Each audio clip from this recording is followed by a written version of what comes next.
Sophie-Françoise Yap, bonjour. Bonjour. Vous êtes ici pour nous présenter 4 romans écrits à l'Harmattan. Euh, le plus récent, La sonnette d'alarme. Ensuite, Le couloir du bonheur, Le dévoilement du silence et Le trouble en héritage.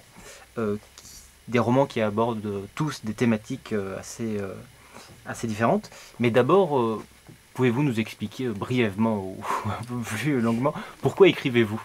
Ah, très bien, belle question. J'écris pour dire. J'écris aussi pour garder le silence. J'écris pour pleurer. J'écris aussi pour rire. J'écris pour exister, en fait. J'écris pour transmettre. Transmettre ce que je sais. Transmettre ce que j'ai appris des autres. Transmettre ce que j'ai vécu par moi-même. J'écris pour survivre à la mort. Et j'écris aussi pour baliser la voix des autres, sans jamais rien imposer. J'écris pour poursuivre un rêve inachevé et j'écris pour chanter, chanter la joie, chanter l'amour, chanter la mort, chanter la peine, chanter l'espoir que demain mes lecteurs iront. Votre dernier roman, La sonnette d'alarme, euh, aborde un thème assez précis puisque vous parlez des dirigeants politiques, des enjeux et surtout de leurs responsabilités. Pourquoi ce roman? Pouvez-vous nous en dire un peu plus? Le titre est révélateur. Ce livre, effectivement, tire la sonnette d'alarme parce que quand on observe ce qui se passe autour de nous, on se rend quand même compte que les politiques ne font pas toujours ce qu'ils devraient faire. Il y a des promesses non tenues et lorsqu'on est élu, parce que je prends les démocraties, lorsqu'on est élu, il y a une définition qui parlait de gouverner pour le peuple. Mais à certains moments, on a l'impression que les dirigeants gouvernent pas pour les peuples, pas pour le peuple, mais pour eux-mêmes. Et on tire un peu la sonnette d'alarme pour essayer de, de les amener à sortir de cet écart-là. Parce que quelqu'un disait, Hubert Monondiana, qu'on a normalisé l'écart et on a écarté la norme. C'est un peu ce que je relève dans ce livre. Parmi les autres thèmes que vous aimez aborder, il y a aussi celui de l'immigration, la problématique, la capacité de revenir. C'est justement ce que vous abordez dans... Les couloirs du bonheur. Exactement. Et comme coïncidence, ce livre paraît juste au moment où il y a la catastrophe de Lampedusa. Et je n'ai pas prévu la catastrophe. Ce que j'ai remarqué, c'est que moi je suis africaine, plein d'Africains partent.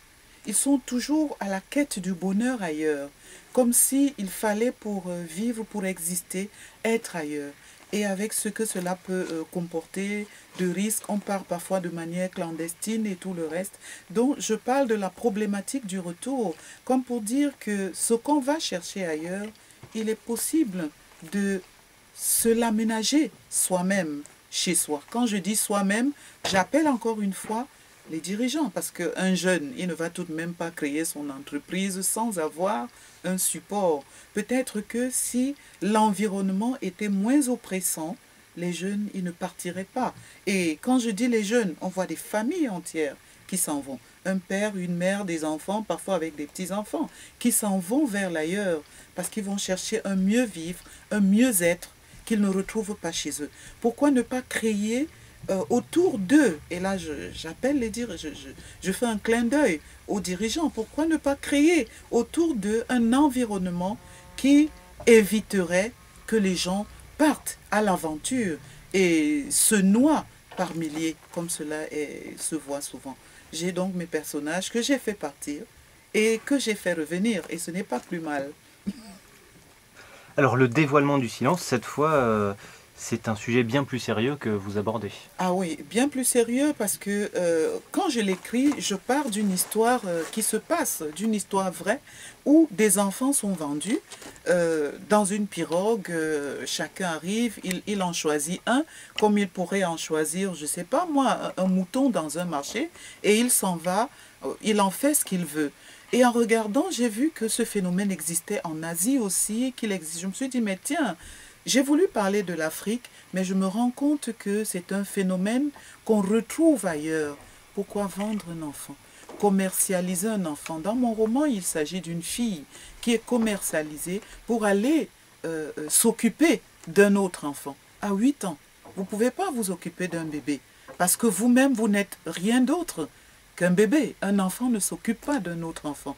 Et justement, je brode autour de cette histoire qui est au départ vraie, mais qui devient romancée parce que j'ai tenu à ce qu'il y ait une rencontre ultérieure entre cette maman, curieusement, qui a vendu son enfant et l'enfant, ce qu'elle est devenue après.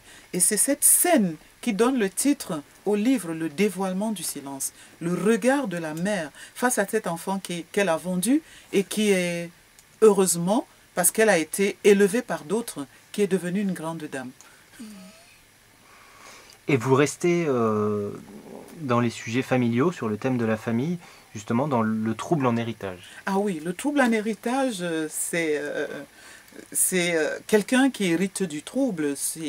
Vous savez, dans notre environnement africain, les femmes sont parfois soumises à des rites, à des coutumes qui ne sont pas forcément imposées aux hommes.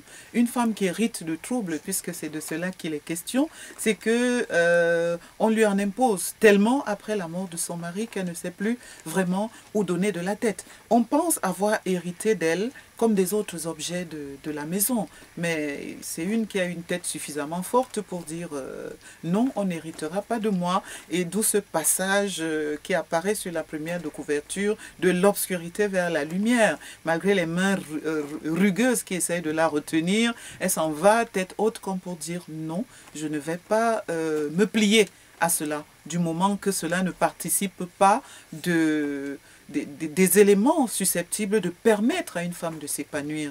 Et une femme dans une société doit s'épanouir. C'est la mère de la société. Dans la maison, c'est la mère, c'est la gardienne du temple. Et lorsque il y a un malaise au niveau de la femme, il y a un malaise au niveau du monde.